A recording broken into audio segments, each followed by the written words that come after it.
有请1号男嘉宾。Can you feel it? Can you feel it? Sean Rock says, can you feel it? Sean Rock says, can you feel it?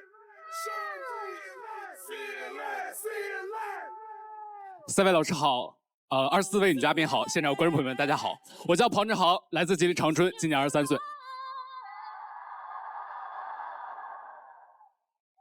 哎，选你的心动女生。男嘉宾在选择心动女生的同时，系统已经为他匹配出了智推女生。当他进入权力反转的时候，我们将公布智推女生参与恋爱选择。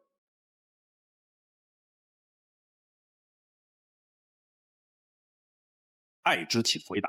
你的第一个问题是，我希望女生可以接受我用一些家居神器。比如呢，哪些家居神器？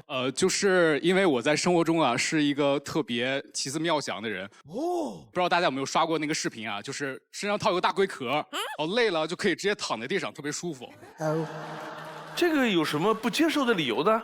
因为可能就是很多人他比较循规蹈矩，不会去陪伴我去找一些特别奇怪的东西。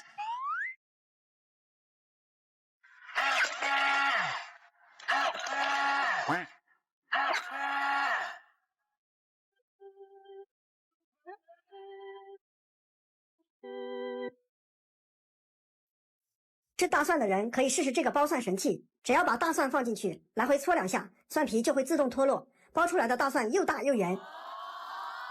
在刚才这一堆神器里边，我比较讨厌第一个，它发出的噪音让我很难忍受。我以为来了一只怪兽。有怪兽，有怪兽，有怪兽，缠着我，有怪兽，大怪兽，臭怪兽，黏着我，一口又一口吃。那孟老师能接受第2个吗？第2个人乌龟壳啊，那个可以，你不妨碍人家，对不对？这个嗑瓜子儿，你嗑一晚上，邻居就疯了。我跟你说，有没有人可以分享一下你们用过特别好使的神器，给大家分享一下？胡老师。其实我也喜欢淘一些这些奇奇怪怪的小玩意儿。不知道男嘉宾有没有看过那种吹风机啊？就是因为像我头发比较长，如果我吹干头发，可能需要到30-40分钟。现在有那种吹风机支架，就是在墙上，然后那个把吹风机放到上面，它就自动吹，然后你就坐在下面玩手机。所以我觉得这一些小神器，我觉得还挺有意思的。就是我觉得男孩给你吹比较好吧。哎呀，15号。我有2个，第一个我刚刚看到有剥蒜神器，我有另外一个剥蒜神器，就是它是一个相当于指套，然后上面有一个就是像指甲一样的刀片，然后那个你不管去剥蒜还是去切掉那个蒜的瓣儿都很方便。然后还有一个东西叫做折叠菜板，它就像书一样拿着它直接就放进锅里，然后它旁边那个地方还可以就是去抹那个蒜泥啊、姜泥，吃面什么就很方便。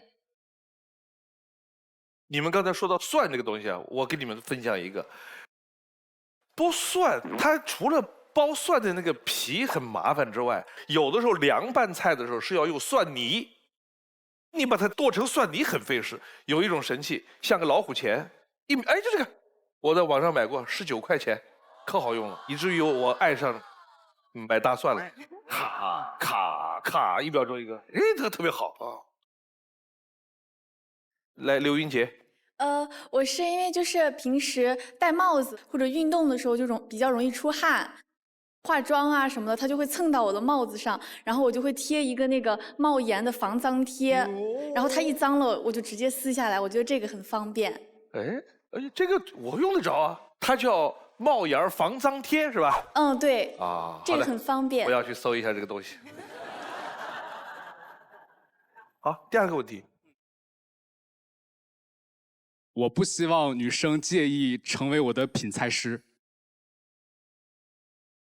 因为我除了那些新奇的玩意儿，我比较喜欢创造一些奇妙的菜系。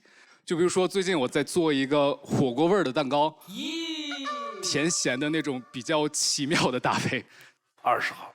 我想问一下你做这种新菜是不是黑暗料理啊？会不会用水果去炒饭，或者说用水果去炒一些红烧肉什么的？对呀。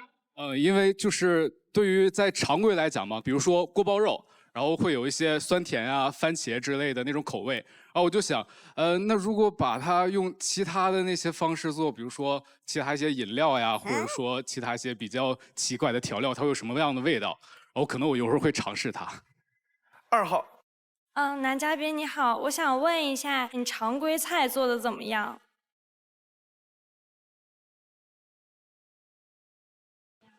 老好了，老好了，真的。因为就是过年嘛，会有年夜饭，在我上了高中之后，就家里年夜饭都是我搞的。那我非常想要当你的品菜师。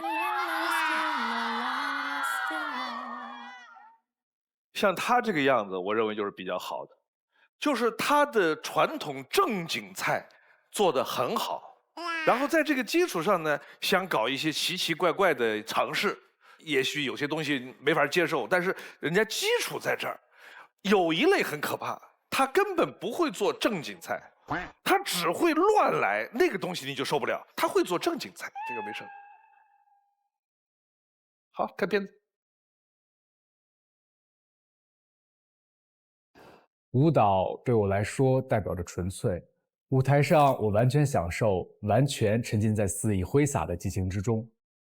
我叫庞志航，本科毕业于流行歌舞专业，曾在200多名竞争者中脱颖而出，成为唯一入选者参加练习生培训。作为练习生的2个月啊，其实特别辛苦，大家都很努力。作为团队里面舞蹈接受能力比较快的人呢，我也经常会留下来帮助基础比较差的学员。现在想想啊，其实当时帮助的学员也都是竞争对手，但是我这人就比较热心肠嘛，就是只要有人需要帮助，我从来都不会拒绝，一起进步嘛。虽然舞蹈现在不是我的职业，但它会是我一生的爱好。现在啊，我是一家传媒公司的电商运营，我会给公司销售的产品写介绍方案，不同于别人简单粗暴的推销，我的文案会尽量有故事性，会贴近每个人的生活。比如拿卖耳机来说啊，我就会想起我中学的时候总会戴这个耳机，有时候会听歌啊，有时候就觉得它好看。那我朋友就奇怪了，哎，他怎么成天戴着耳机啊？结果一拔，发现我连手机都没插。其实耳机对我来讲也是个时尚单品。比如卖土豆啊，我就会想起土豆可以搭配的各种菜，土豆泥啊，土豆炒肉片啊，土豆炖牛腩啊，醋溜土豆丝啊，只要土豆做的我都爱。我最喜欢的就是炸土豆条。小时候放学回家的时候，我奶奶经常会给我炸一碟土豆条，撒上点咸盐，喷香喷香的。所以现在没事在家的时候啊，我也会炸土豆条，因为这是小时候奶奶的味道。生活中啊，我很喜欢跟朋友们一起相处，而且跟他们在一起的时候，我经常会有一些天马行空的鬼点子，比如一起吃饭，吃完饭之后，我会叫大家一起来猜这顿饭花了多少钱，金额相差最大的人呢，就要受到惩罚。还有以前谈恋爱的时候，我会跟女朋友一起去买很多张刮刮乐，刮出来多少钱呢，就用多少钱去吃饭。如果运气不好，只能刮出10块钱的话，那只能吃10块钱的凉面了。我希望我的生活是有趣的，也希望能找到一个女生能懂我这些鬼点子，我们一起创造生活中的小乐趣。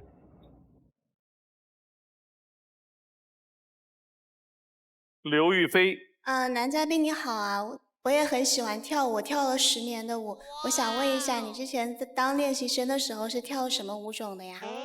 其实韩舞和 K-pop 比较多 ，urban 大概30多个男生一起在一起跳。要不然现场先来一个。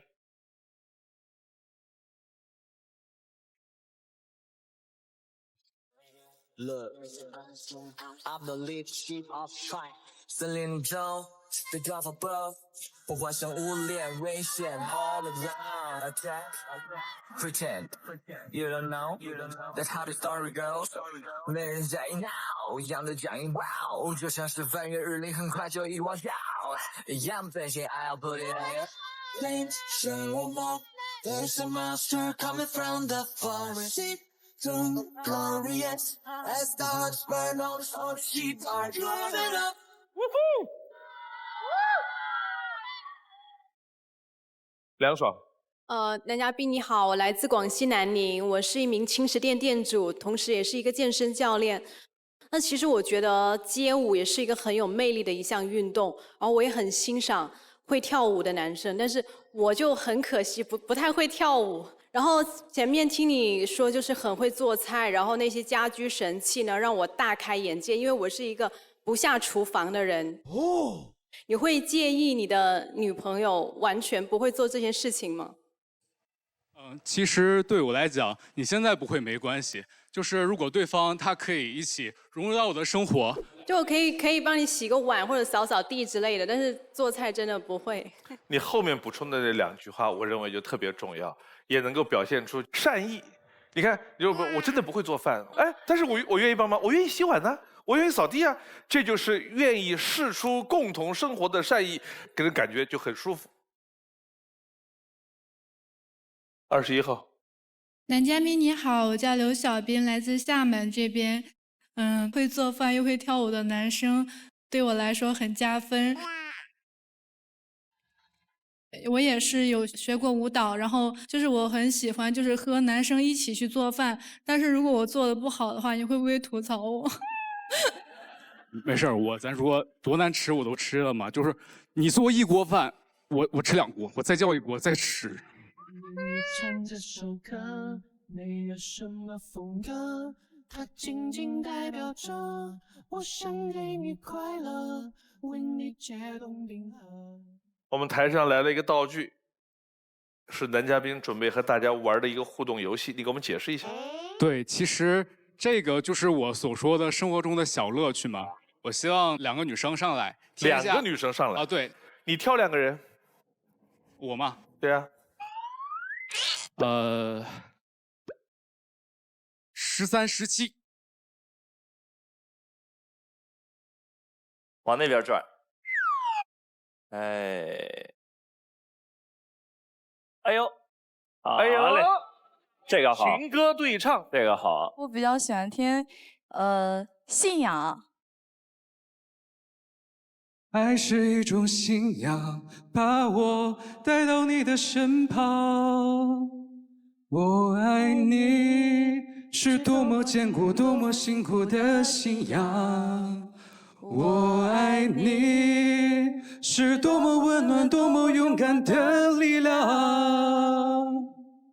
我不管心多伤，不管爱多慌，不管别人怎么想。爱是一种信仰，把我带到你的身旁。13号看他们俩说爱的信仰的时候略尴尬，要不然我先回去啊。到你了，到你了。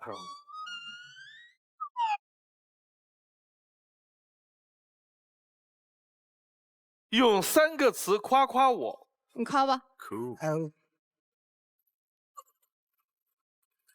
黑衣服很酷，马尾辫很高，眉毛画的真好。我觉得我给你个机会，你重新夸一下。好，来，谢谢2位。生活中我们回忆一下，有没有一种什么物品让你回想起，或者是你一段经历的见证？6号。我是一个才不到1000块钱的一个麦克风。因为我虽然本职是在读博士嘛，但是我业余喜欢配音。在大学期间算是花重金吧，不到1000买了一个麦克风，然后去面试了一个工作室，然后进行了专业的配音学习。然后那个麦克风就伴随着我从练习到后来能接到工作，很有意义。然后这段期间，工作越来越多，那个麦克风换了又换，现在麦克风很贵，但是最初的那个还是保留在我的家里。来看下一条。我有2段比较难忘的恋爱。第一段是大学的时候，有一次运动会结束，打扫卫生，有一个女孩从阳光中向我走来，我都看呆了，就完全是一见钟情。这就是我梦中的女孩呀！同学，你们班还有垃圾袋吗？有。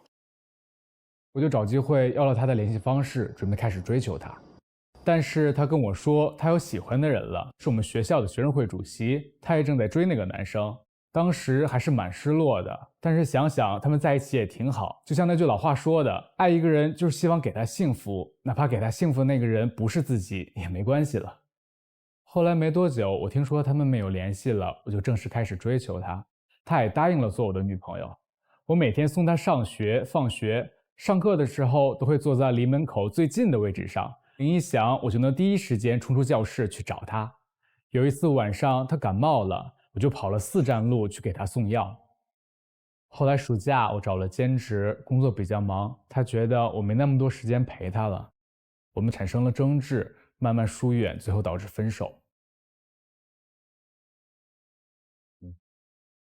第二段感情也是在大学的时候，上专业课经常会遇到的一个学妹，很青春，很阳光，我渐渐的喜欢上了她。但是后来啊，从别人那里听到一些关于她的负面评价，大家也都不是很看好我们能在一起。当时啊，我的想法就是别人对她的评价我都不在意，只要我觉得她好就足够了，决定权在我自己这里。然后我就主动追了她，我们在一起相处很愉快，我会自己做糖葫芦给她吃，哪怕做的不怎么好，她也很喜欢。我还会花掉全部的积蓄给她买喜欢的礼物，她也会准备一些小惊喜给我。后来学校停课，我们都回家上网课，有很长一段时间都见不到面。慢慢我们产生了分歧和矛盾，我们的感情也最终被时间和距离给打败了。未来我希望找到一个有目标、有梦想的女孩，我们一起为了今后的生活去奋斗。我也会创造浪漫和幽默，希望你走进我的生活，得到这份独一无二的快乐。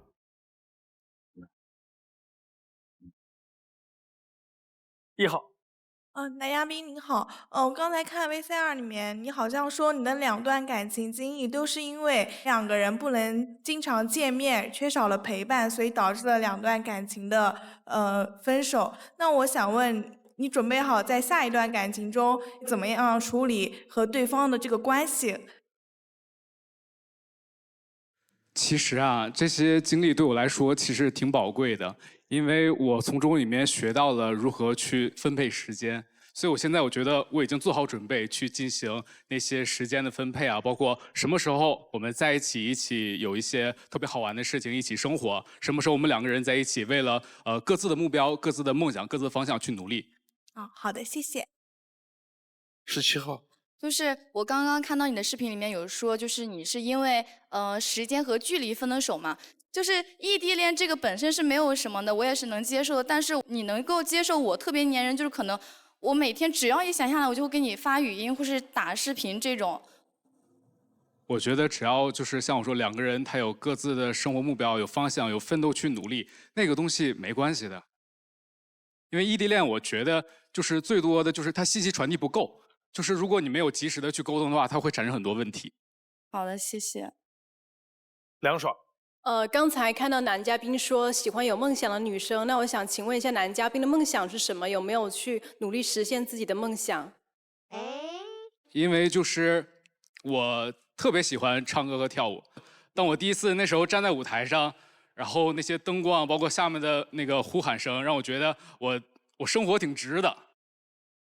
但现在可能我的年龄就是比较的大了，然后可能也不太有足够的勇气去放下所有的生活，专心去追梦，就是可能就像我说的越来越远了。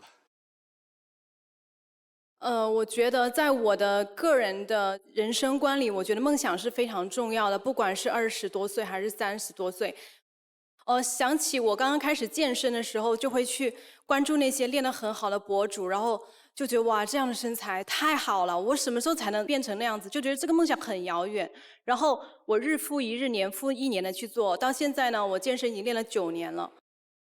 我觉得其实梦想并不是遥不可及的，所以我觉得所有的梦想都是一步步努力换来的。不要觉得自己年龄大了不能追梦了，我觉得不管什么年龄都应该去追梦。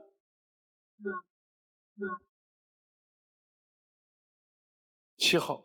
想问一下男嘉宾，你是喜欢姐姐型的还是喜欢妹妹型的？其实啊，就可能这么说有点俗套啊，其实还是眼缘感觉对我来说很重要。最后一个问题，6号。我刚刚男嘉宾说你就看眼缘，喜欢姐姐还是妹妹？我想问一下男嘉宾，你自己是属于照顾型的、掌控型的还是依赖型的？就是我觉得我这人就是说挺奇妙的。我的性格太多变了，就你完全可能你抓不到我。今天可能就是说啊，那种比较所说的奶啊，明天可能就你不要这样，哎呀。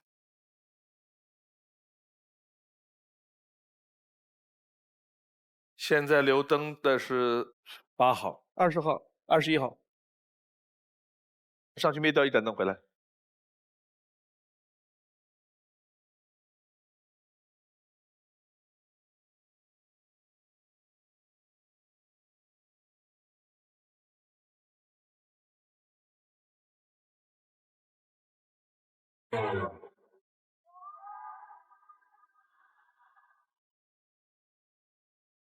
来，有请8号、21号。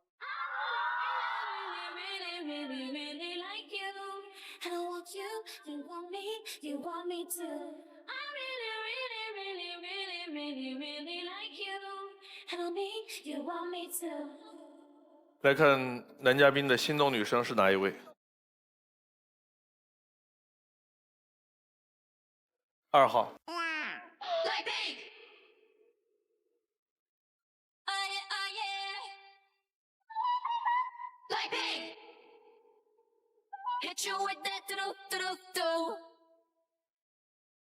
智推。杭志航的智推女生是2号李淑玉。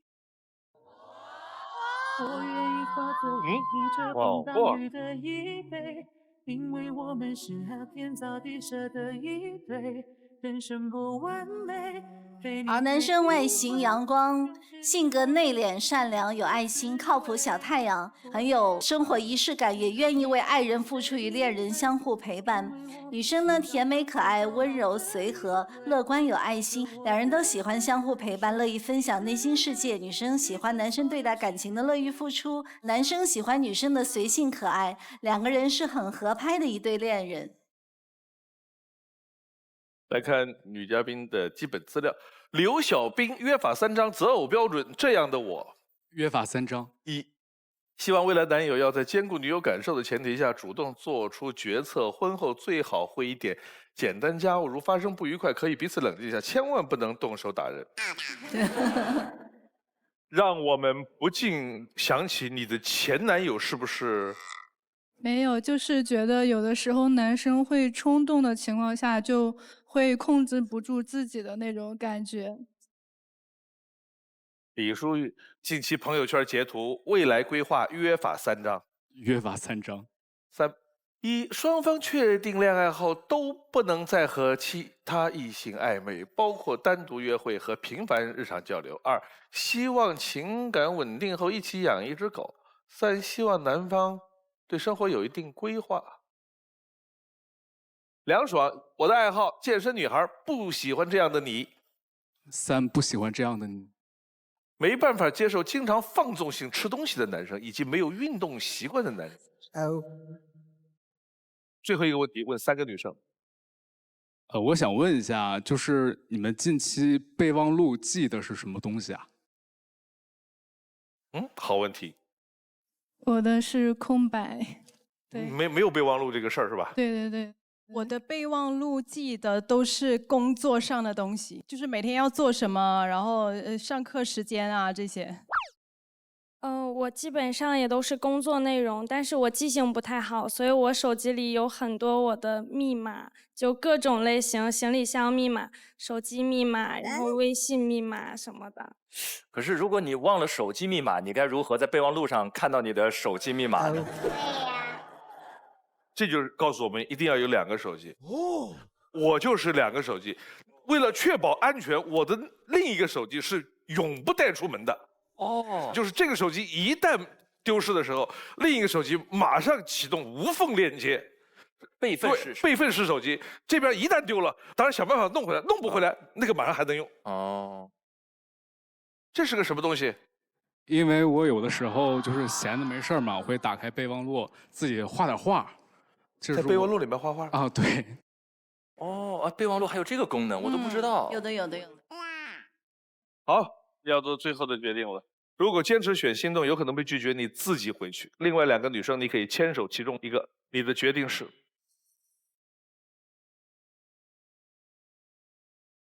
花开有时，不负期待。非诚勿扰，马上回来。非诚勿扰，现在继续。你的决定是？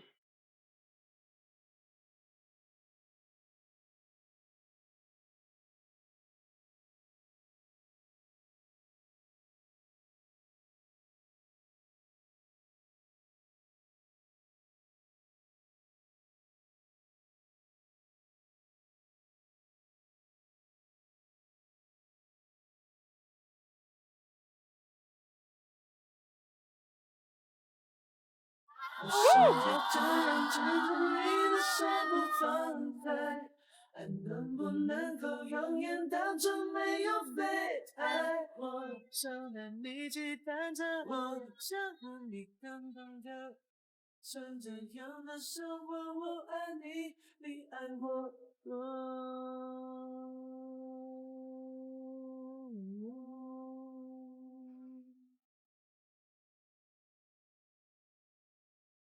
有请下一位男嘉宾。 Can you feel it? Some rock says. Can you feel it? Some rock says. Can you feel it? Some rock says. Can you feel it? Feel it. 3位老师、24位女嘉宾、观众朋友，大家好。我叫李一杰，来自江苏昆山美丽的阳澄湖畔。来选你的心动女生。男嘉宾在选择心动女生的同时，系统已经为他匹配出了智推女生。当他进入权力反转的时候，我们将公布智推女生参与恋爱选择。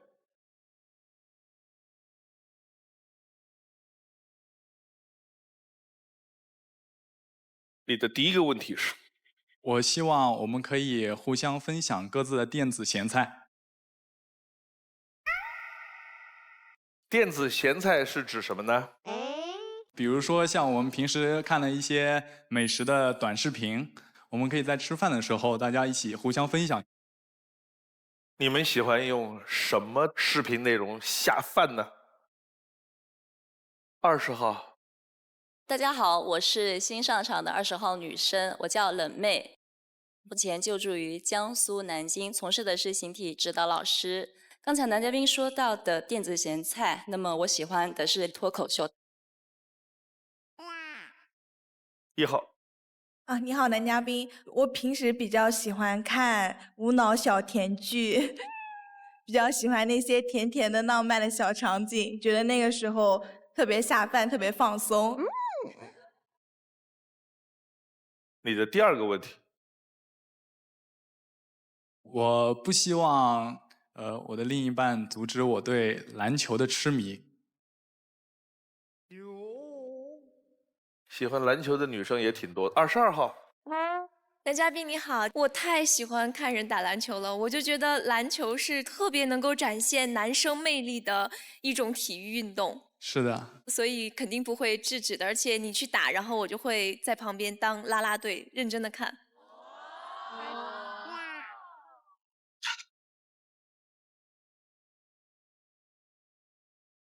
23号。男嘉宾你好，我想问一下男嘉宾，如果说我不制止你对篮球的痴迷，但是您需要我去旁边做啦啦队吗？我的另一半如果他愿意去看我的打篮球的话，我会很开心的。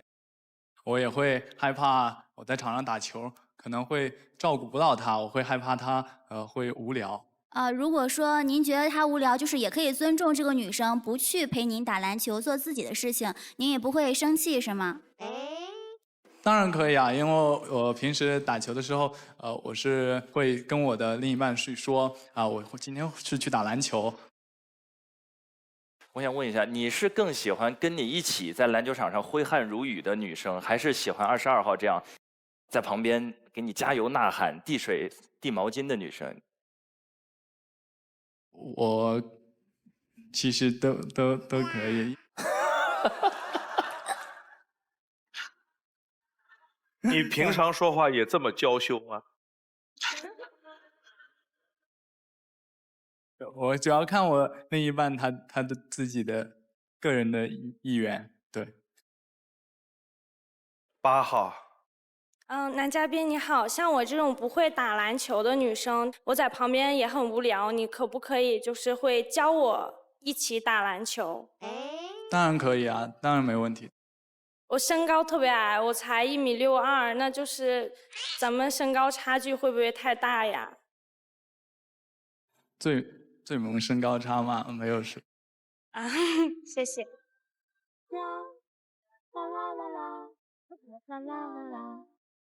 来看片子。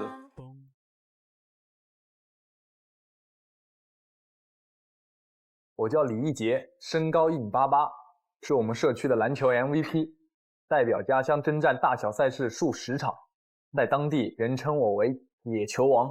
李一杰，上湖帮忙去。现在我跟我的家人一起在苏州阳澄湖边经营一片20亩的大闸蟹养殖基地。淡季的时候，我会带客人去湖边，给他们介绍附近的风景和螃蟹的历史。相传这位就是第一个吃螃蟹的人，八姐。都说9月团旗10月间，农历9、10月份是大闸蟹的旺季，每天要出上千箱的货，上万只的螃蟹摆在自己的面前，那是相当吓人。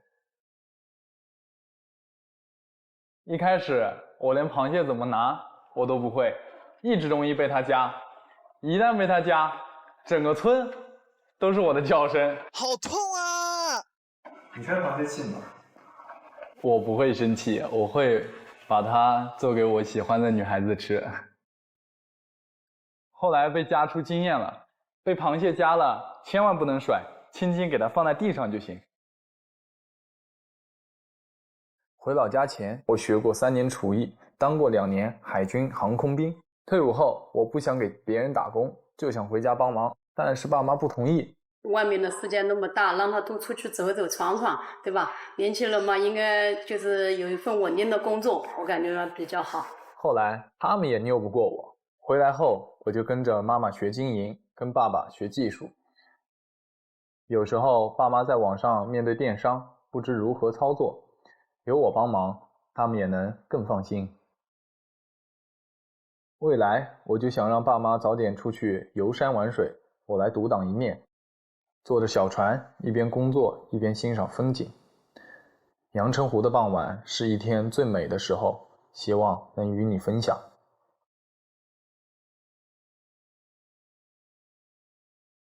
我想了解一下，20亩的水面在你们当地这个规模，算是大的呢，还是中等，还是比较小的？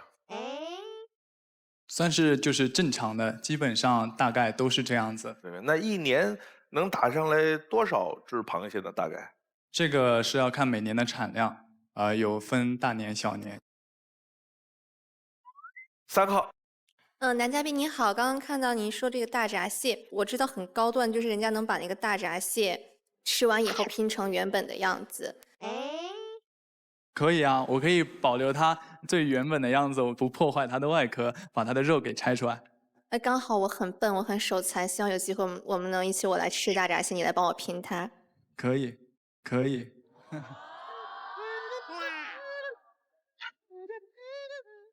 这个还不是最厉害的，最厉害的是拼完了之后，你把它放到水里，它还会游。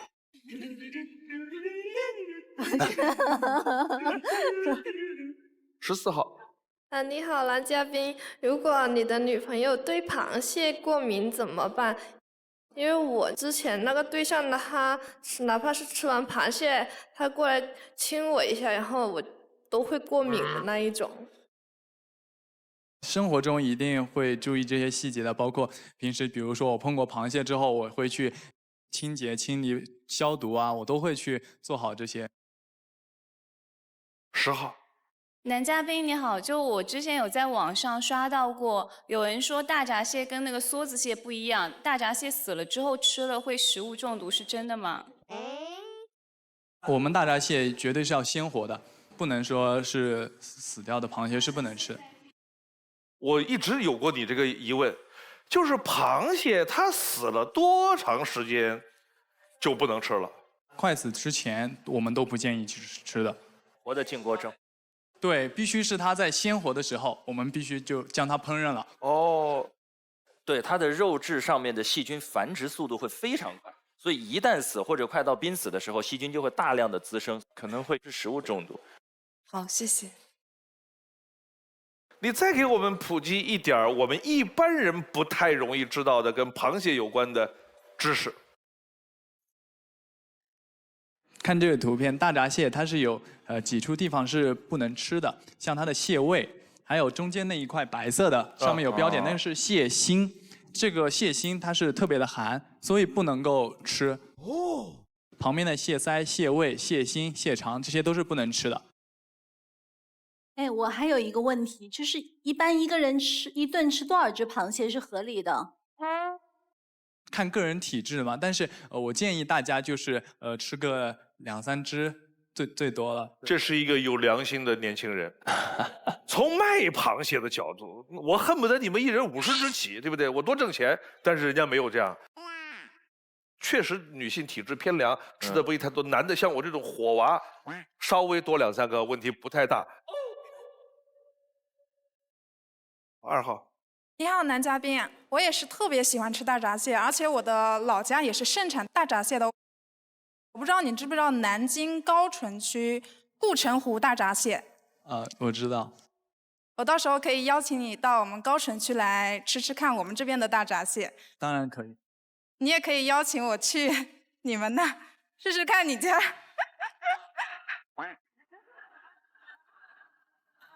当然可以啊，我欢迎大家一起来阳澄湖体验一下大闸蟹吃到爽是一种什么样的体验。4号。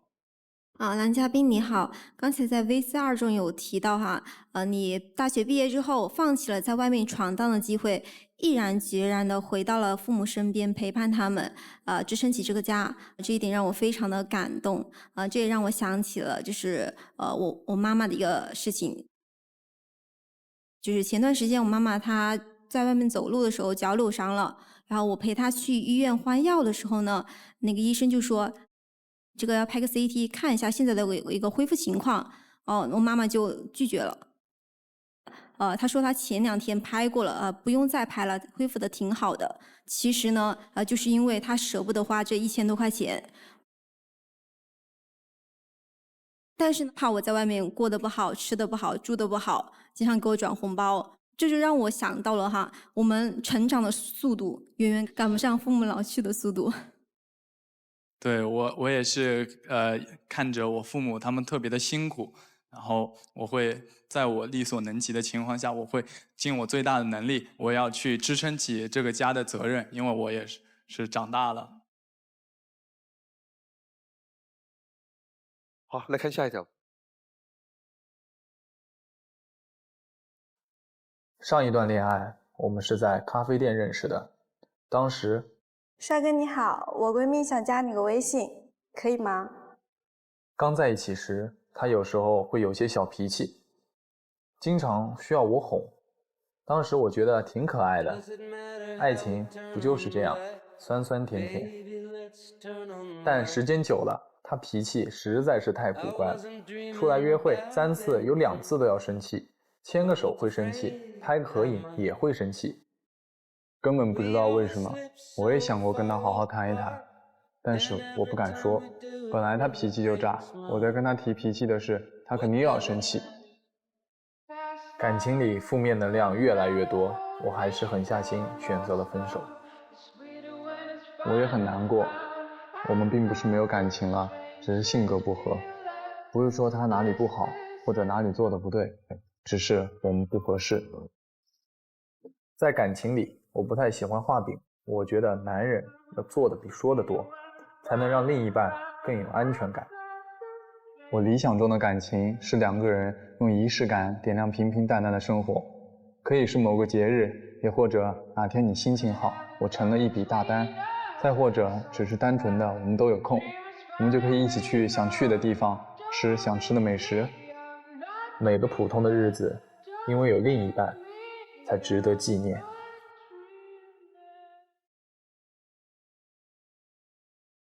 10号。男嘉宾你好，我刚刚在 VCR 里面有看到说你的女朋友其实一开始脾气就是不好的，你还觉得她可爱，但是为什么同样的脾气不好，后面你就会觉得这样子你不耐烦了呢？我可不可以理解为，就后面你没有那么喜欢她了，所以她的生气在你这里就变成了很无理取闹？一开始的时候，其实我们感情方面是没有问题，但是后来发现他的脾气有一些古怪，就是有的时候在街上想跟他牵个手什么的，就是我也不知道为什么就会生气，我一直也没有敢去问他。你为什么不去问一下他呢？因为可能感情两个人之间是需要沟通的。一开始的时候，我尝试去问他，然后他会更加的生气，我们之间就可能会有更多的问题。后来导致我不敢去问这些问题，为什么去生气？既然10号问到了，我们不如案例教学，你把那个事儿描述一下，在什么场景牵他手，你觉得他因为什么生气？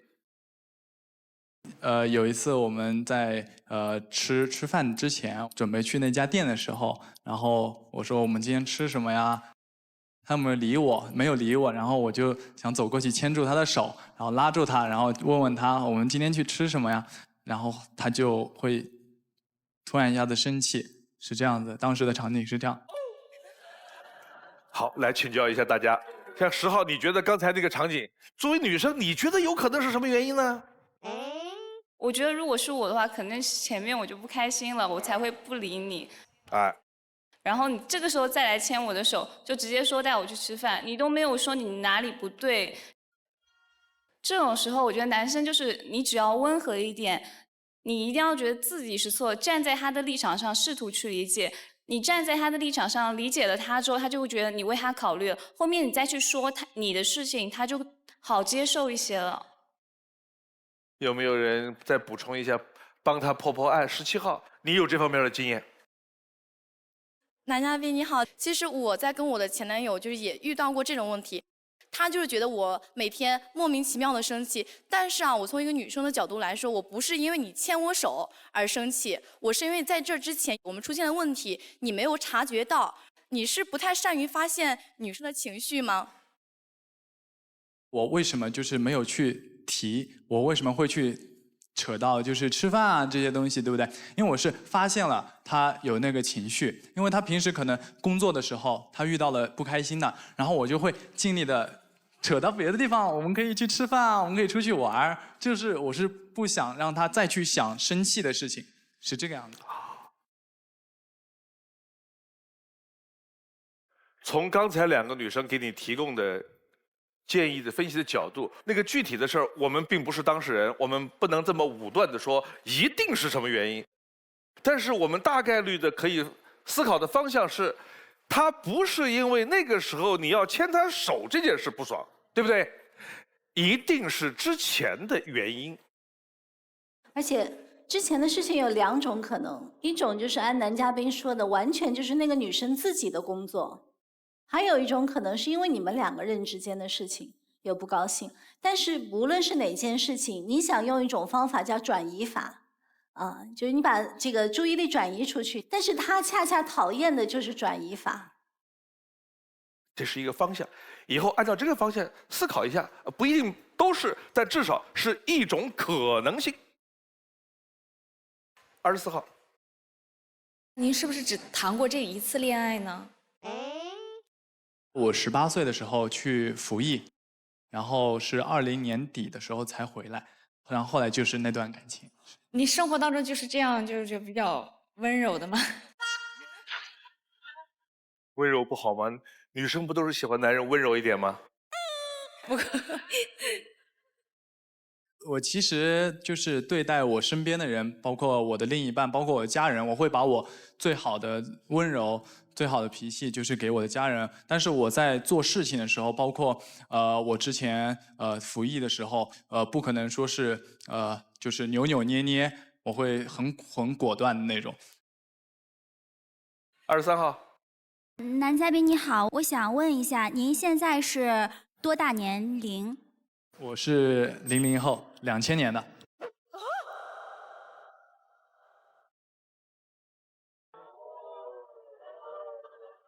哎，00后这怎么定了这个？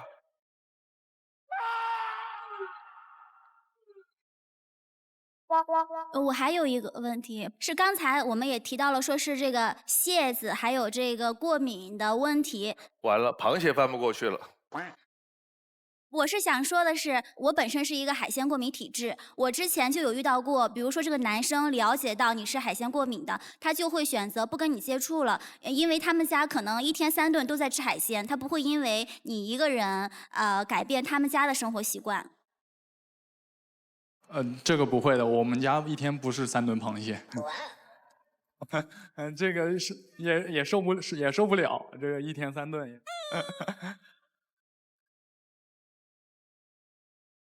最后一个问题，19号。男嘉宾你好，就是你只是一个就是爱谈论螃蟹的男孩，就是你现实中还有别的什么圈子吗？你这什么话？人家打篮球嘛。对啊，这是说篮球的吗？我身边有很多朋友，我们打篮球一圈，我的很多兄弟不是光只天天就盯着大闸蟹，没有这样子。谢谢。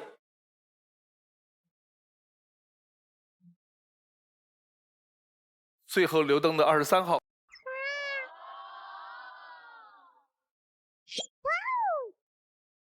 来，我们看一下助推。于杰的助推女生是。于杰的助推女生是21号铁梦娜。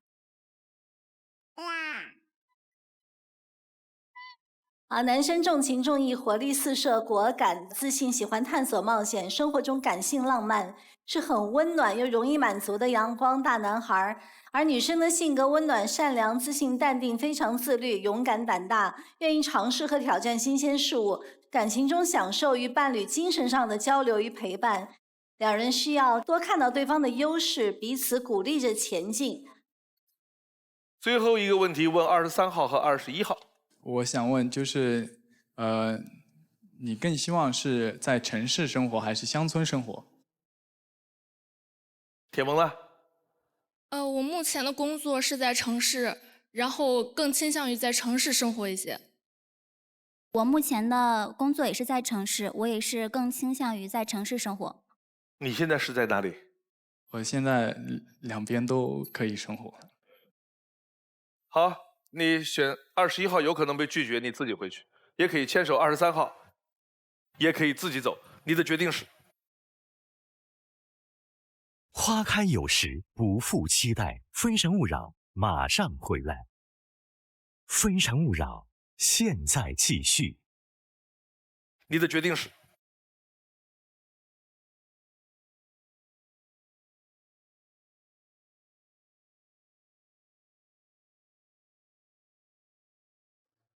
谢谢，不好意思。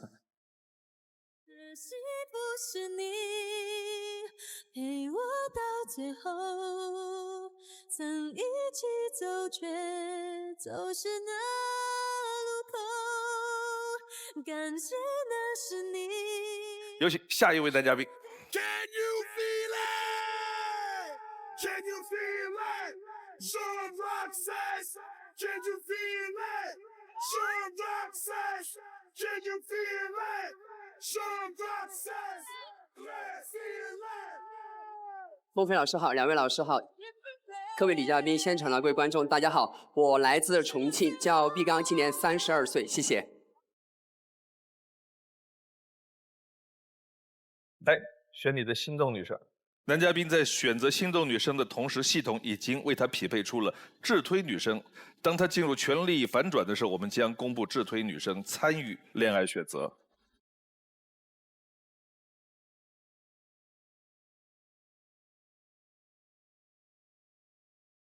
你的第一个问题是，我希望我能够出现在你的朋友圈。这个要求很卑微，太卑微了。都是男女朋友了，我只想出现在朋友圈。8号，你好，男嘉宾，我想问一下，就出现在朋友圈属于一种官宣行为吗？那相处多久需要官宣朋友圈？如果你不想在第一时间去官宣这个事情的话，应该有一个时间点，比如说1个月、2个月、3个月，可以给我一个时间点，让你能够充分的相信这段感情。哦，是的，我也这么认为。我觉得，要是我把你发在了我的朋友圈，但没有过多久，1个月、2个月我们就分开了，那样就会觉得我会频繁更换男朋友。我碰到的女生大多是开始谈恋爱从不官宣，分手的时候都官宣。刘亦菲，男嘉宾你好，我想问一下，就如果我发的话，你会发吗？如果我们确立关系之后，我会在第一时间就发朋友圈进行官宣，所以我也想他也能够尽快的发这个消息进行一个官宣，相互的。我觉得这个事儿吧，你以后要跟女朋友约好，要发同时发，要不发都不发，就怕不同步。好，记住了。第二个问题，我不希望你来打扰我做菜。为什么不能打扰呢？我很享受做美食的那段过程，因为做饭的时候有很多的流程，如果过来被打扰的话，会打乱我的节奏感，可能会影响菜的味道。你做的主要是川菜是吧？因为我重庆那边的主要是做川菜。3号。男嘉宾说不喜欢打扰做菜，但是我就一直脑海中有个情景，就是男朋友下厨房，然后我像一个树懒一样挂在他身边，就我觉得那样子很幸福。然后你不觉得那样的菜不会影响味道，反而是很有爱的味道吗？不是，怎么可能会影响心情呢？那么貌美如花的女朋友在跟你撒娇，男朋友你好棒啊，你好棒，这样给你鼓掌，你不觉得很浪漫吗？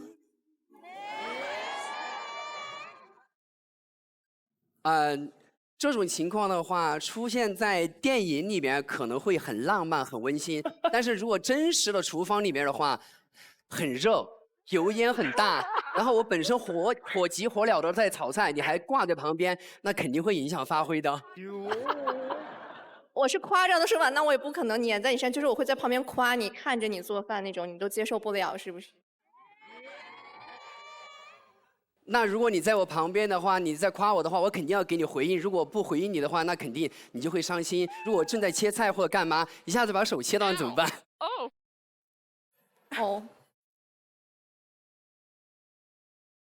他说的是一种情绪活动。喂，不至于，也不至于，不至于，不至于。这几位都是喜欢挂着的。就是大家会觉得，就是做菜做的好吃，也是为了女朋友高兴吗？对呀。那你把做饭完全当成一个这样的高精尖的劳动，然后女朋友的情绪就不重要了。厨房这个空间，真的在男性的眼里跟在女性的眼里，像是一个平行世界一样。在女性的眼里是那种情绪氛围的助燃剂，在她眼里是她的战场。是不是跟做什么菜系有关？没关系。这个事儿就典型的体现了刚才黄澜的角度是，你看看嘛，你为什么不能站在女性的角度理解一下问题呢？在他的逻辑里面，你为什么不能站在男人的角度理解一下问题呢？你知道这个核心是他做得好，如果男生做得不好，你随便挂，影响不了啥，就是他不 care 这件事儿。就是你做得好，你切的时候过来人家亲一下，你就不要切嘛，亲完了再切，就差2秒钟。切是可以的，但是火呢？我2秒钟，我这大火要转小火，小火再转大火，完了那个最佳的时机就错过了。那你就一个人吃菜吧。哼，我们把火停下来。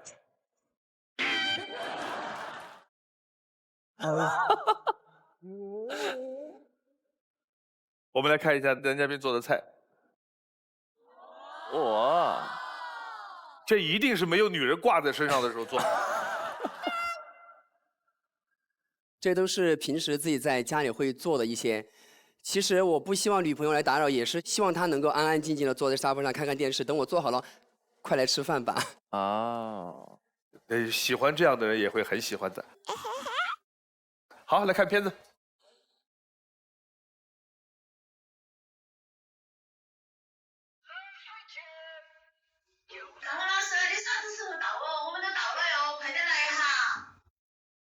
要得，马上搞快乐啊！我叫毕刚，是一名广场舞老师，这些阿姨都会亲切的管我叫刚刚老师。预备起，1、2、3、4，左会右会。初2的时候，我到我们镇上的广场上去玩，当时就看到一群叔叔阿姨们在跳广场舞，我就觉得很有意思，我就跟着他们一起跳。可能是由于自己还有那么一点小小的天赋吧，他们跳的那些动作我就很快的学会了，然后就从那个时候就开始一直坚持跳，快20年的时间了。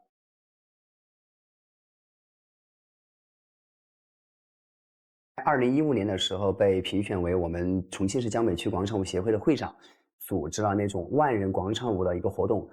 其实这么多年，广场舞首先带给我自己的就是一个健康，它是我的爱好，也是我的工作。我能够把自己的爱好做成自己的工作，我觉得是一种很幸福的事。因为我自己从小是在农村长大的，喜欢那种在闹中取静的那种感觉，所以我自己现在也开设了一家民宿。好，这里就是我的小院了，我们一起进去看一下。这里边，然后之前是什么都没有的，然后这些竹子啊，都是我去挖过来的。这里之前就是农村那种养猪的那种，我就把它利用起来，周边用石头自己砌了一个圆形的，就作为了一个鱼池。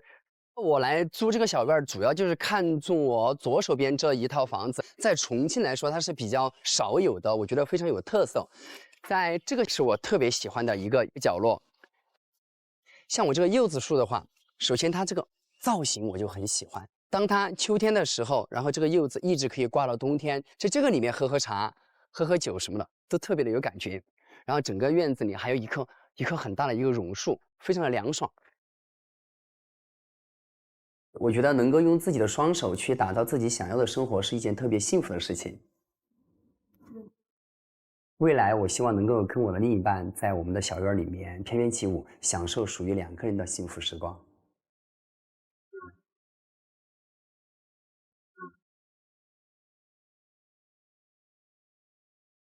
江北区广场舞协会会长。哎，对。要不然给我们展示一下。好吧。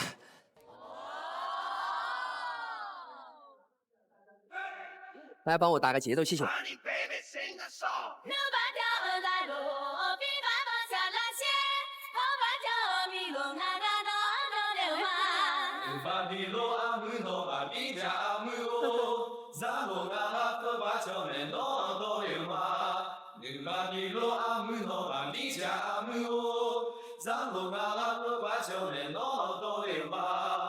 谢谢。有好多动作，就明显的能感觉到有一些川藏线上的一种风格，尤其是那个手挥得那么潇洒的时候。我们台上会跳舞的女生也不少，冷妹。我也是一个舞蹈爱好者，其实我也有接触过一些民族舞，当然我擅长的是古典。你展示一下可以吧？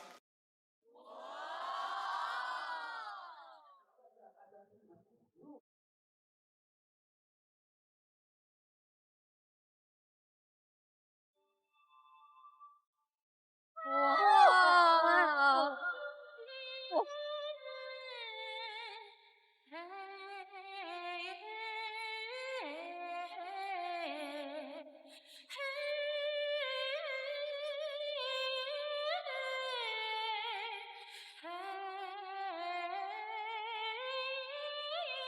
哇！谢谢。真快呀，像素级复刻。他马上就学会了。因为广场舞都是自己编排的，然后年龄层次都挺大的。然后今天特别是像我们这些女嘉宾都很年轻，然后应该学舞都应该学得很快。如果愿意的话，然后感受一下我们编排的那种年轻人适合的广场舞。你最多可以容纳多少人？只要这个舞台上能够站得下都没问题。愿意上来的都举手看看。举手的全上来。谢谢。这才是广场舞的风范。哇！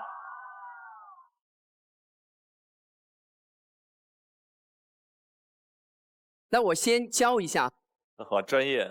第一个左手叉腰，右脚踩地跳起来，右手直接握拳往上伸直，然后换手跳，然后同手同脚跑起来，脚下走，1、2、3、4、5、6、7、8，然后完了之后往前迈步，1、2、3、4，然后左边错步画手一圈儿，右边回去画手一圈儿，然后再并步跳开2个，搭肩手往前，搭肩脚往后，拍手4次，好吧，就到这里。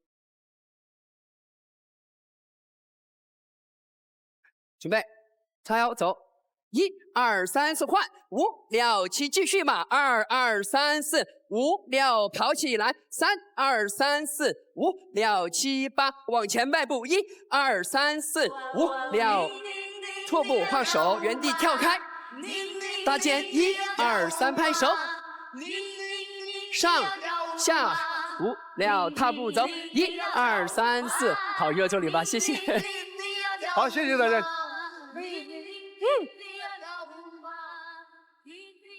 你们最多的时候，广场舞上有多少人？最大规模的时候？同时组了1万多人一起跳舞。是我组织了一场万人同舞的一个活动，在我们重庆的武隆的仙女山那个大草原上面。哦，武隆天坑，哎，天坑地缝那边，然后它有个草原。我去过，我去过。你们那还有烤羊吃？有，特别美味。什么时候啊？那是在14年还是15年？哦，那么早，我还小的，那么遥远的事情了。谁还小？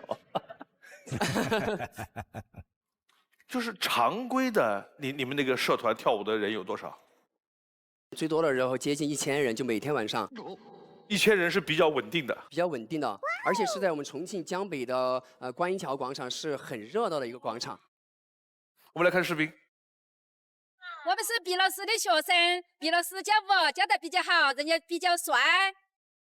毕老师教舞教得很细心，徐老师很温柔很大方，跟他走没错。姑娘们，多多的关注我们毕刚老师，毕老师很优秀，也是很大帅哥。毕老师加油！亲友团，亲友团，可以。女嘉宾要跟他牵手，好像多了1000个婆婆的感觉。那绝对。冷妹，男嘉宾您好，您今后的那个工作方向也大概是在这个就是广场舞。广场舞是我从14岁开始到现在做了将近20年，一直是很稳定的。也因为广场舞，我在重庆江北观音桥那边也开了一个舞蹈工作室，我会一直做下去。而且我现在也开了自己的民宿。如果在后面，我的对象他有更好的想法，我也可以跟他去开创更多的可能。24号。男嘉宾你好，因为我看你VCR里也有经营一个民宿嘛，对，看那个外面的景都蛮好的，树也是你自己种的是吧？不是，它那些树都是原生的，我主要是看中它原生的那个石头房子，还有周边的一些树，然后融入的都很贴合。在什么地方？在重庆南山，离主题区很近。对，很近。哦。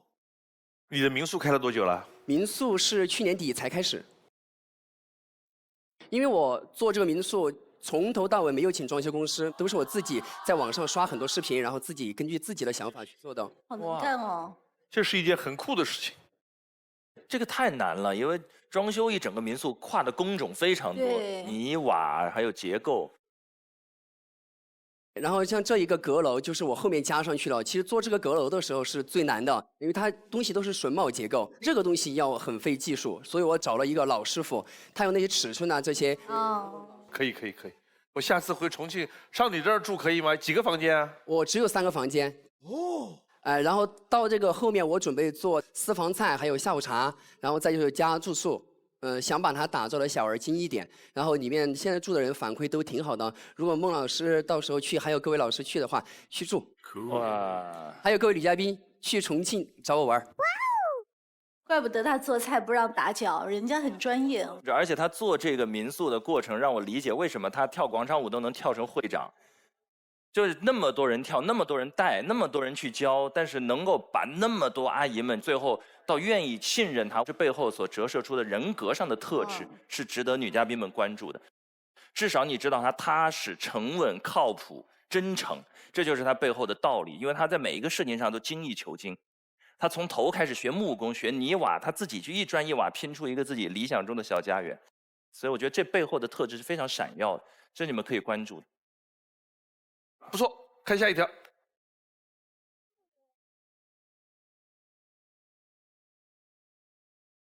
我的感情经历不是很多，只有2段。第一段呢是我坚持不懈追的那个女生，第2段呢是那个女生坚持不懈追的我。觉得男追女还有女追男有什么不同？其实我主动追求女生那次是我刚工作不久，我就觉得自己爱得很小心翼翼的。她的心情成了我的晴雨表，她开心我就开心，她只要一皱眉，我就会感觉很小心，生怕自己说错话。工作不顺心的时候，就会闷着打游戏。我在那种时候，我就很想去开导她，但是又怕自己会说错话，导致她更不开心，就一下子生气会离开我那种。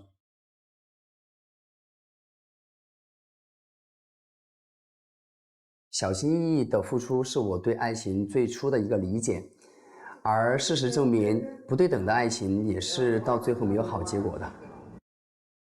第2段感情，那个女生她是我跳广场舞当中一个学员。踏步，1、2、3、4、5。每次来都会给我带水带水果，她对我的特殊照顾，大爷大妈们看在眼里。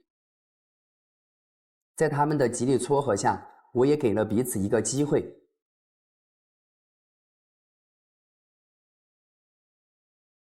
本以为我们可以走得很远，但当我向他提出结婚打算时，他并没有这个想法。你人很好，但是我不想结婚。心灰意冷的我就提出了分手。那你希望你的下一段感情是你自己主动呢，还是对方主动呢？首先是我自己觉得有感觉，我会主动去跟他示好，我不会再像第1段那种一直死缠烂打的去追求他。那你觉得爱情最好的模样是什么呢？我觉得我做饭，他洗碗，然后我们可以一起收拾我们共同的小家。遇到事情的话，我们可以有商有量的去解决，这样简单而又美好。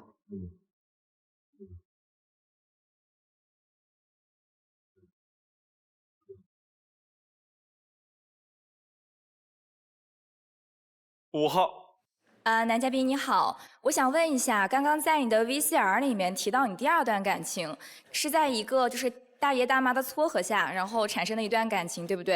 然后我想问一下，如果在很有氛围感的情况下，你会不会做出一个原本可能不属于你的决定呢？不会。最开始是不想跟他在一起的，那是因为我怕到时候分手之后就会连学员都做不成，朋友都做不成，我觉得不好。但是他确实对我挺好的。我们每天晚上跳舞的话，可能要跳20支舞蹈左右。每支舞蹈完了之后，然后我都会停下来，在换音乐的途中，他都会马上给我递纸巾啊，给我买水啊。在这种情况下，在那些大爷大妈的撮合下，我才想着，然后给彼此一个机会，我们在一起。然后事实证明，然后我跟他在一起之后，前面过得还真的挺幸福的，在我觉得。6号。刚才 VCR 里边你在强调第一任是你追求的他，然后第2任是他追求的你，然后你说下一段不想去像第1段一样，我是不是可以理解为你想找一个相对于你爱他更爱你的女孩子？花开有时，不负期待。非诚勿扰，马上回来。非诚勿扰，现在继续。刚才 VCR 里边你在强调第一任是你追求的他，然后第2任是他追求的你，然后你说下一段不想去像第1段一样，我是不是可以理解为你想找一个相对于你爱他更爱你的女孩子？不是，因为第1段感情，然后我跟他后来分手之后，我去找过他很多次，他都会很明确的说不想在一起了。如果是后面的话，我觉得首先还是应该看眼缘。如果两个人聊得来的话，我觉得我会主动去向他示好。如果他对我有明显的反应的话，我觉得我才会跟他在一起。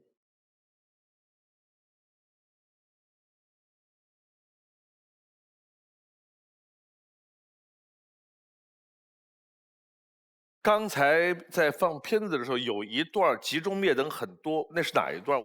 是他讲到了一种未来的生活方式，对就是两个人共同经营这个院子，做饭、洗碗。但是就是不一定是场上很多女生想象的。可能会有这方面的考虑，就是描绘的幸福图景并不重合，但是这的确不影响，就是你是一个非常非常优质的一个男嘉宾。谢谢。而且你身上还未挖掘的这种力量和潜力，接下来空间非常非常大。真的，因为可能现场的只有24位女嘉宾灭灯了，但是我们的节目播出的时候，会有非常非常多全国的观众在看。你进入最稀缺的是基于线下的人与人面对面建构起来的信任，而你现在已经有了背后一个庞大的支持你的群体。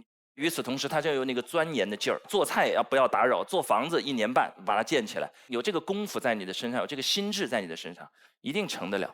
谢谢。就我觉得男嘉宾挺好的，就是他爱做饭、爱跳舞，你会觉得他好像生活中有很多热爱。是，有机会几位老师过来尝一尝。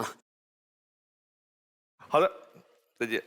可惜不是你陪我到最后，曾一起走却走失那路口，感谢那是你。有请下一位男嘉宾。 Can you feel it? Can you feel it? Sean Roxas. Can you feel it? Sean Roxas. Can you feel it? Sean Roxas. Feel it, feel it. 翁老师好，黄老师、陈老师好，24位女嘉宾，现场的观众朋友们，大家好。我叫李振东，今年24岁，我来自广州。来选你的心动女生。男嘉宾在选择心动女生的同时，系统已经为他匹配出了智推女生。当他进入权力反转的时候，我们将公布智推女生参与恋爱选择。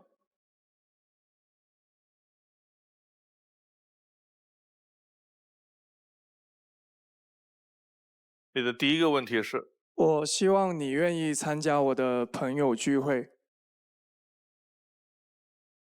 14号。你好，男嘉宾，我也是广州的，然后我也很愿意参加对方的聚会。你是提这问题出来，是你之前的对象不愿意跟你参加聚会吗？也没有，就是我是一个比较喜欢热闹的人，平常会时不时有一些朋友聚会，那这时候我会希望就是你能够跟我一起去。然后去认识我的朋友，就是也是更加全面的了解我吧。1号。男嘉宾你好，那你会希望女朋友带你去参加她的朋友聚会吗？希望，我是希望就是大家都能够融入到彼此的生活中吧。那你会介意女朋友不带你去参加她和她朋友的聚会吗？我觉得是要看聚会的性质吧，就是如果说您可能是跟你的一些姐妹去的话，那这时候可能我去就不太方便。但如果说是你姐妹们都可能带了她们的男朋友，那这时候我也希望说你可以带上我一块。好的，谢谢。他这个问题回答得非常好。两个人谈恋爱，彼此的朋友圈一定要有交集，也一定要有距离，不能互不相干，也不合适完全重合，有交集也有距离，这才是一个非常舒适的一个度。你的第二个问题，我不希望你在恋爱时候常常忘了我。这也是个卑微小哥。恋爱的时候还把我忘了，他突然想起来，哦，我还有个男朋友呢。对了，我想起来了，丢哪儿去了？10号。男嘉宾，我想问一下，你是有什么样的一个过往伤痛史？然后会说不希望在恋爱的时候常常忘了我。对呀。其实我的意思就是，我在跟你在一起的时候，可能你遇到大大小小的一些难题，你可能第一个想到求助的人是我，然后我也需要这种就是需要被依赖的感觉。那我觉得这种情况下，可能是需要在你们俩感情非常稳定，以及他对你非常信任的时候，才有可能会这样子。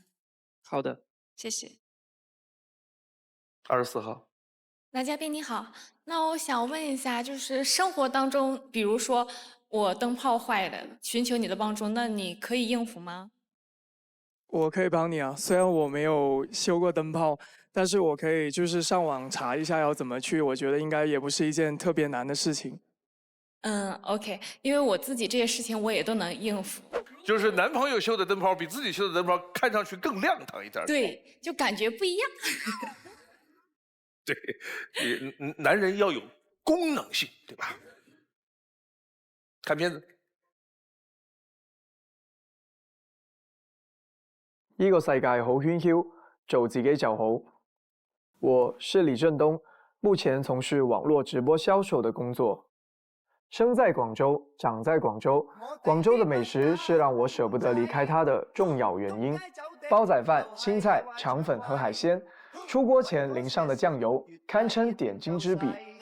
總結起來就是萬物皆可配醬油。今日嘅豉油好正，個味道好好啊！你想唔想試下？生活中我不愛獨處，除了睡前看電影的時間，我都會和朋友在一起。K 歌時，粵語歌曲是我的首選，總覺得粵語溫柔，情歌聽起來也特別溫柔。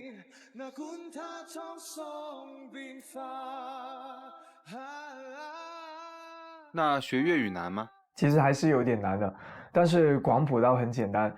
你試一下把那個翹舌換成平舌，然後在每一句話後面都接一個窩。哎，好像是的哦。哎，啱了。工作之後，我的消費觀發生了變化，衝動消費的情況變少了。現在更願意把錢花在書籍和培訓課程上面，因為投資自己的內在才是最靠譜的。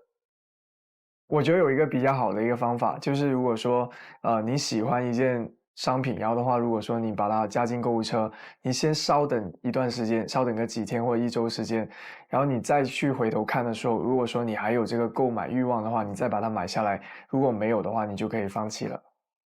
我會繼續積累人脈，豐富經驗，開一家屬於自己的電商運營公司，在這個城市裡面找到一個屬於自己的位置。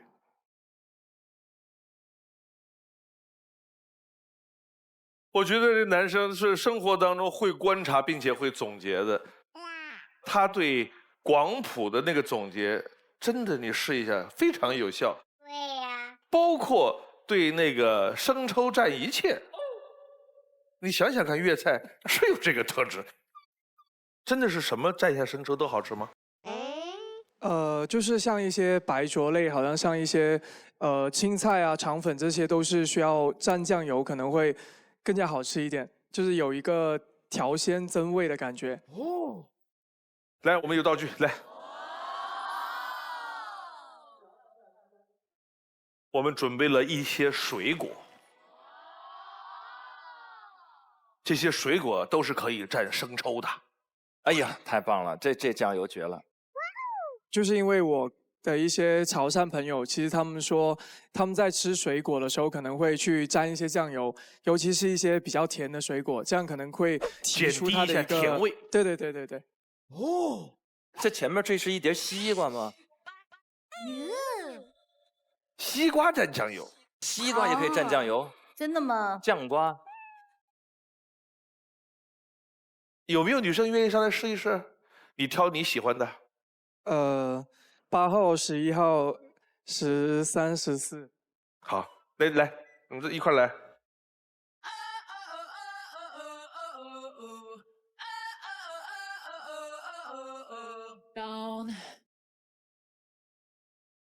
吃呀吃呀吃呀，吃呀吃呀吃，吃呀吃呀吃呀，吃呀吃呀吃，吃呀吃呀吃呀，吃呀吃呀吃，吃呀吃呀吃呀，吃呀吃呀吃。你看他幸福不幸福？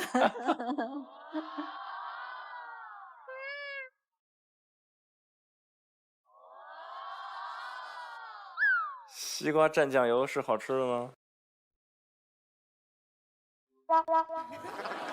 不太行。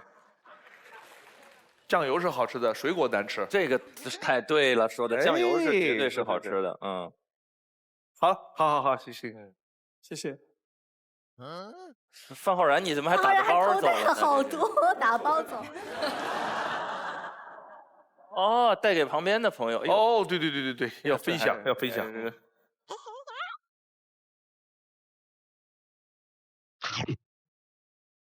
有没有人想分享一下自己家乡的大家不太知道的美食可以介绍的吗？冷妹。其实我在广东潮汕生活过14年，那么我要在肠粉上面有广式肠粉和潮汕肠粉。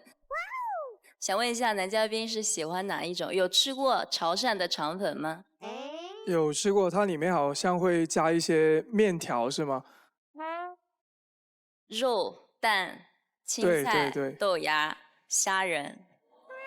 我觉得是不一样风味吧，可能会有时候喜欢吃粤式的多一点，有时候也会喜欢吃潮式的一点多。广西有3个地方的那个粉，老友粉、桂林米粉和螺蛳粉。对呀。他们都觉得我们这儿最好吃，他们那个不行。对，永远都是自己家的最好。哎，对。6号。男嘉宾你好，我是来自辽宁沈阳的。东北是盛产饺子嘛，我们有一个叫老边饺子的。对。正常我们的饺子是生肉包馅儿，然后一起放锅里煮熟或者蒸熟。但是老边饺子是先把肉煸熟了，然后是熟馅和韭菜、虾仁儿，再包上饺子，再重新蒸熟，味道很不一样。听起来挺有食欲的。3鲜馅是最好吃的，真的是。我吃到这儿再动一下能吐出来的我才结束。哎，它那个好吃是因为那个肉馅儿是先弄熟了，然后再包起来，这个才好吃吗？还是说那个馅儿本身有什么特点？它的馅儿本身好吃，你很难描述，你去吃就知道了。哦，它大，而且还有汁儿，有那么一点像汤包的意思，它里边有汁水的那种感觉，非常好。最近不知道为什么，有好多男嘉宾都提到粤语老歌。对呀。连续3、4个男嘉宾都提到老歌，你们想想是不是？胡江婷。因为粤语是目前存在的保存中国古音最多的一种语言，所以我挺想听男嘉宾念一首诗的。可以的。有没有首古诗是广东的诗人写的？广东北边粤北地区有个地方叫韶关，韶关出的名人最有名的就是张九龄，是唐朝盛唐时期的一个宰相，在韶关有一道名菜叫宰相粉，宰相粉就出自张九龄。哦，所以张九龄是土生土长的广东人。这首诗，你来念。海上生明月，天涯共此時。情人怨遙夜，竟夕起相思。滅燭憐光滿，披衣各路枝。不堪盈手贈，還寢夢佳期。真的好听哦。我们刚才有说粤语听起来就很温柔。一个是跟调的丰富性，粤语的9声6调，所以它的中间的起承转合的转环特别多。然后一个音如果发得很直，就很刚硬；发得很婉转，像夜莺啼鸣一样，那听起来就温柔。第二个是跟它单字的时长也有关系。一个字如果越是急促，你听起来就这个语言就有点凶。武汉话它的单字时值变缩短了，跟成都话相比，所以听起来你如果不了解2个武汉人在街上说话，你就觉得他们在吵架。他说一句你干什么？他说干么事？干么事？哒哒哒哒哒哒哒哒哒。广东话说做咩呀？做咩啊？讲咩啊？跟鸟叫一样。对，就好，我们来一段电影对白比较好一点。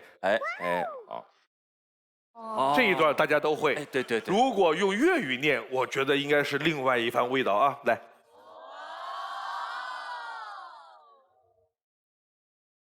如果上天可以再俾我再一次嘅機會，我會對嗰個女仔講3個字：我愛你。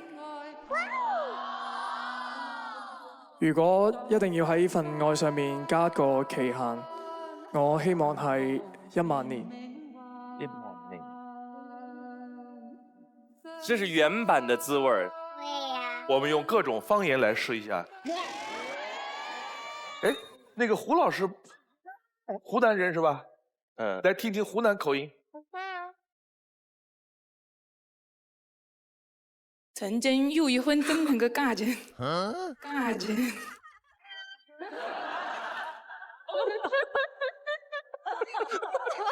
别笑，别笑。再来一次。曾经有一份这么个感情。我不笑啊，我不笑。如果上天能给我一个再来一次的机会，我会对那个女孩子讲3个字：我爱你。感觉亲了一下。如果非要在一份爱上加个期限，我希望是1万年。还挺好玩啊。5号。男嘉宾你好，刚刚看你 VCR 说你有一个习惯，就是先把喜欢的东西放在这个购物车里，然后过一段时间再看，看看会不会还喜欢它，如果还喜欢再购买，是不是？对。对，这个也是我的习惯，我觉得我们2个这个习惯很相近。然后我看到男嘉宾还喜欢把这个时间还有钱花在这个购买课程上面，那我特别好奇，因为我也喜欢就是去学习一些课程，那你喜欢一些什么样的课程会去购买它呢？花开有时，不负期待。非诚勿扰，马上回来。非诚勿扰，现在继续。那你喜欢一些什么样的课程会去购买它呢？因为我本身是从事电商这一行嘛，所以的话，我在付费的课程可能是更多是一些带货主播上面的培训上面，就是能够起到一个查缺补漏这个作用。好，看下一条。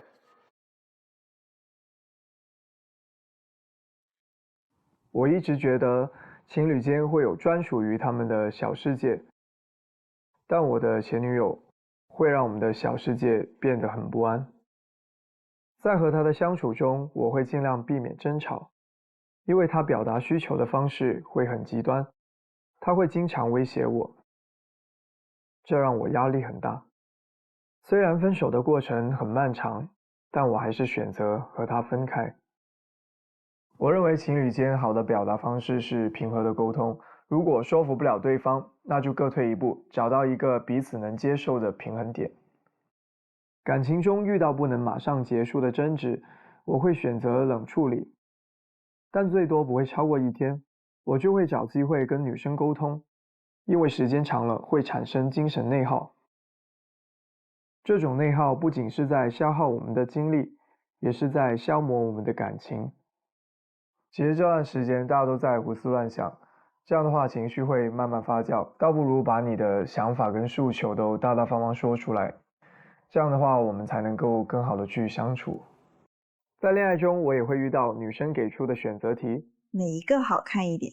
看一下，我给出答案的目的只有一个，就是让她开心。女生嘛，买东西不就是图个开心吗？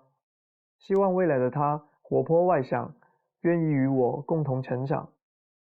外面的世界很多变，希望我们2人的小世界安定与温暖。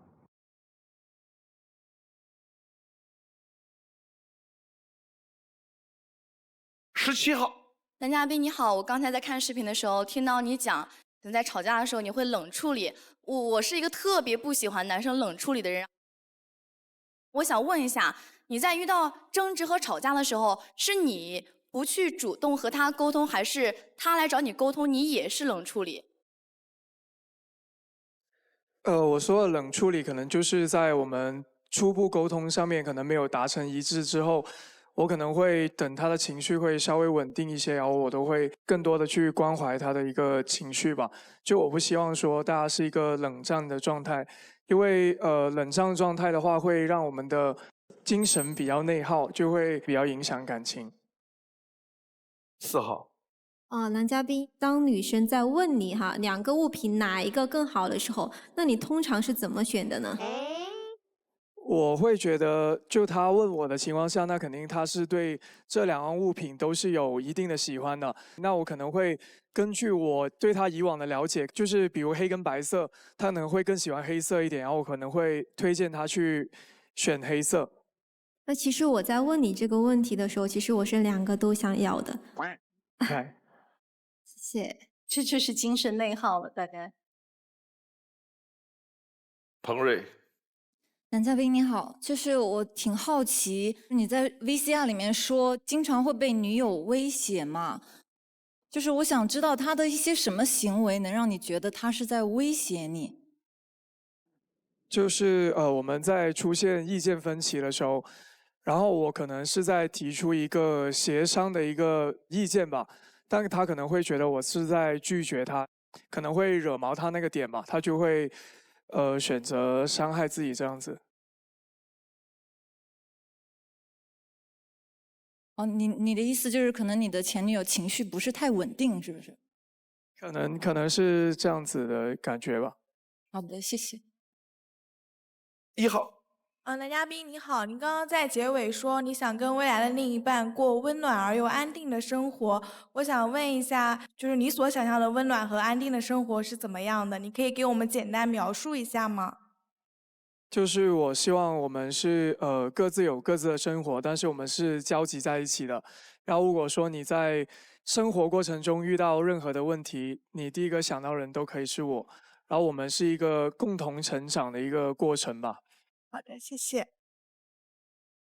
最后一个问题，8号。男嘉宾，我有回忆到，就是你最开始的时候说你特别喜欢热闹，所以我有一个顾虑，你是和自己要好的朋友一起去玩一些聚会，那你在这个途中会不会认识新的女生？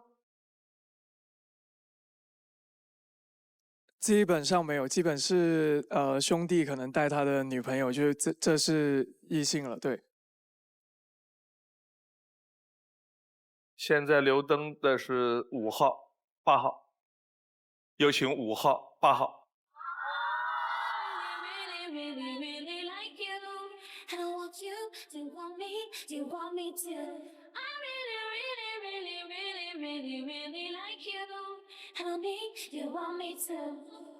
来看男嘉宾的心动女生是哪一位？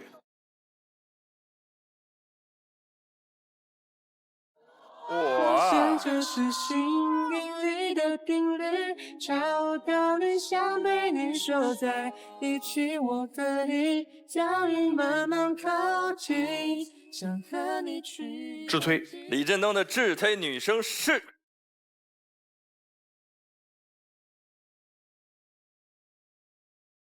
14号杨晓晴。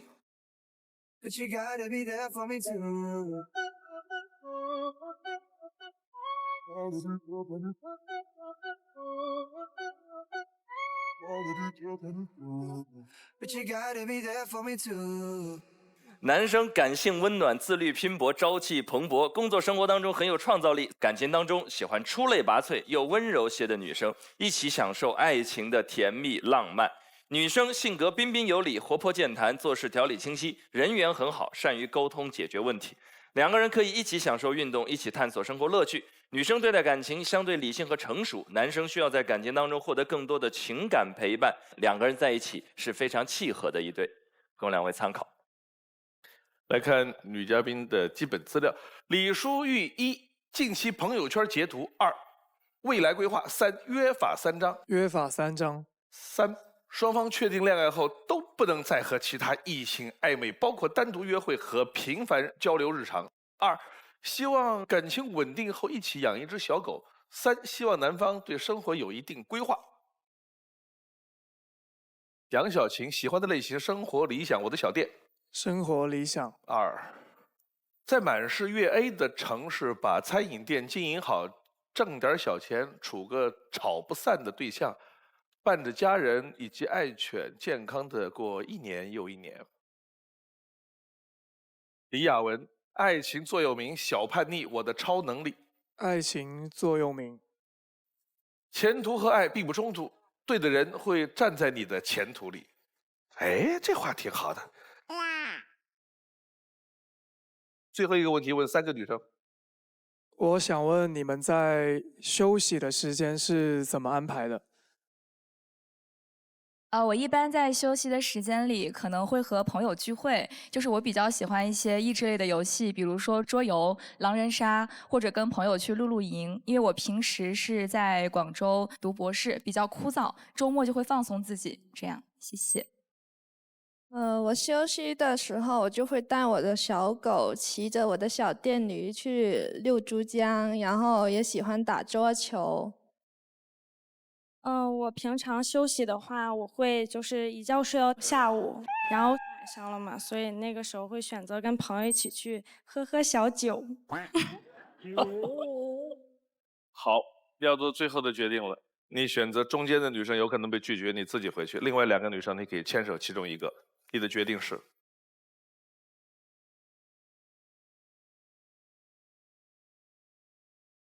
花开有时，不负期待。非诚勿扰，马上回来。非诚勿扰，现在继续。你的决定是？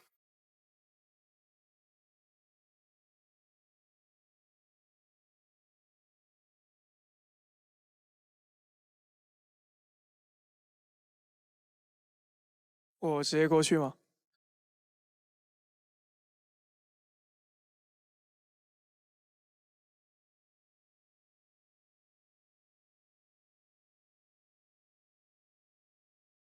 我想这是幸运里的定律，找到理想被你锁在一起，我和你早已慢慢靠近。收藏我的心，倾听我的声音，我跟着你的脚印倒数4、3、2、1。